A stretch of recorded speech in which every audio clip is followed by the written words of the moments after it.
Hi, I'm Dave Dahlberg from Clearbrook, Minnesota. I run a cow-calf operation in northern Minnesota. Have done it for many years. And in the process of working cattle, we have also come up with some working equipment. First of all, we'll start right up front and we'll kind of work our way back. First thing is our head gate. And if you'll notice, there's levers on both sides of everything we're going to do. Our equipment, this whole chute system is both right and left-handed. So you can work everything from either side of this unit. Okay, there's an automatic reset to this head gate, so it's a self-catching head gate on this one. We also do have the ability to put a manual head gate on here. And as an animal walks through, this head gate will automatically reset itself to where it previously was. This brisket bar is simply removable. Just lift it up. You can just pull it right out. And about a month ago, we pregnancy checked about 100 cows, and my vet told me, Dave, don't ever sell another one of these without that brisket bar in. We did 100 and some cows. We had a few of them trying to kneel down on us. Not a one of them could do it. They'd get down and they'd hit that brisket bar and they'd be back up. Our head gate design is narrow at the top and wide as it goes down, so an animal can't hit its head at the top, and we left it open in case they go down. They're not going to choke. You take a look at this top part. Everything is heavy built. We really believe that you need to have everything heavy so that when cattle hit it, and let me tell you, cattle hit things hard, and they'll bend them. Those in the cattle business are well aware of that. One of the things that we do have on this head gate also is some pre-drilled holes. And these pre-drilled holes are there so that you can add a dehorning cable, a nose bar, or a neck extender. All can be applied by those holes, which are pre-drilled. The one thing also you'll notice on this unit, it's just full of grease zerks. There's grease zerks on every moving part. You look around, you're just going to find grease zerks everywhere. This little pin here is just set up as a holder so that you can lock the head gate open. This is a parallel squeeze. And we really like a parallel squeeze because it doesn't matter what size animal comes in, you're ready for it. If you get a great big 2,500-pound bull, or I've had 1,800-pound cows in here that are bred, and they're big, they're wide, they take up the whole width of them. If you'll notice, by the way, this is a heavy built unit. The squeeze chute alone weighs over a ton. And it doesn't move. When you're looking at buying a chute or using the squeeze chute, check this out. Make sure how easily it does work at squeezing. There are other chutes out there that are just very difficult to run, and after you've done this a number of times during the day, and when you're trying to squeeze an animal down tight for branding or whatever, you want to get every click that you can. So get a chute that really will come down and squeeze in easily. On our head gate, we have some cushion springs. And why we added that was there's been occasion where an animal will hit this head gate so hard that they'll end up with some nerve damage or possibly even a broken back if they hit it hard enough. Fortunately, I haven't had it happen with my animals, but we did hear of it happening, not necessarily with our equipment, but with this type of a system.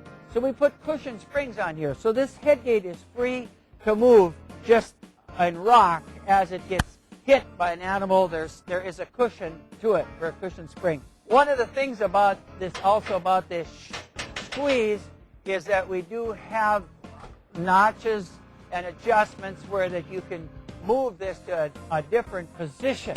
Spring loaded on the other side. So if, for example, you were working cattle for a period of time, you'd like to have this handle out of the way for an hour or two, you're just running animals through, putting some pour on or something on, and you didn't need to squeeze, this is out of the way. Again, the holes are pre-drilled on the other side. This handle will go right to the other side.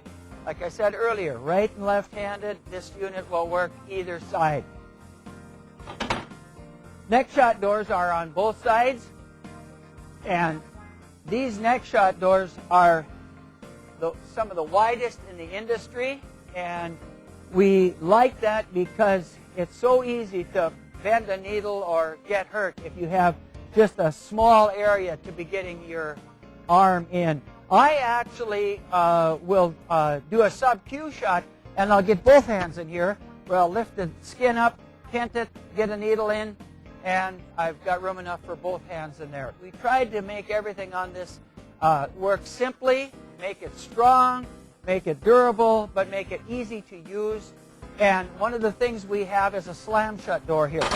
So if you're walking out and you're carrying your needle in this hand, you don't want to be fooling around trying to figure out how to shut these doors. You want to just be able to slam shut. Our top of our squeeze chute has a drop-down sides on it, and so it's very accessible to get in and do your work, any work that you need to do on the top half of your animal. These are just a gravity pin that closes it, and it just rolls up and over and locks. Right. By the way, these fall straight down so that you're not getting your ankles or your knees or anything hit on these. This one is a little nicer. It opens up a bigger area if you want to reach in and do some PG testing from the side, or if you've got a hip brand on either side. This is why we made this a lot bigger of an opening. All right, on our side open doors, we have another option is that this will open up the whole door. And look at the access. It's just tremendous access to get into that area. And again, the other door on the other side does exactly the same thing. You'll notice the floors are molded diamond plate, and you'll see some bending of metal throughout our whole system here. And anytime you bend metal, you strengthen it. So that's one reason why we did it. Another reason, we did for a while weld pipes and bars and so on here, but they have a tendency that they can bend over time, or at least, if nothing else, the urine and the manure gets caught in there, and it's a good place for rusting to start. Whereas this is just a solid, it's an easier floor to clean. Again, all our doors are just slam shut doors, so it's just a matter of giving a push and they just automatically shut. This is our bottom door for getting in, and I use this an awful lot for helping a calf get in and get nursing. And you can use it for semen testing. I've done that. It works really well. If you need to milk a cow, if you need to work on their feet, you've got good access. One of the things you want to look for in a chute is that this bar is going to be high enough that you can get the head of your calf underneath there. If you've got a chute that's got a little opening like this, and that calf hits his head on there, they really hesitate to go back in again. It's much harder. We like the fact that we just kind of funnel these calves right back in here with our door opening like this. Again, this is also just a slam shut. And we feel that rather than taking a piece of metal and trying to fold it down and so on, this is a lot better. This is our butt bar, and it's fiberglass.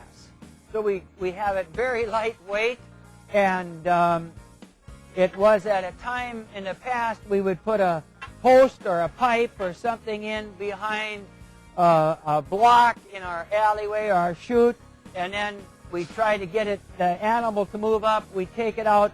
We try to get it in the next spot 6 inches further up, and the cow would go back a foot, and we'd end up losing instead of gaining.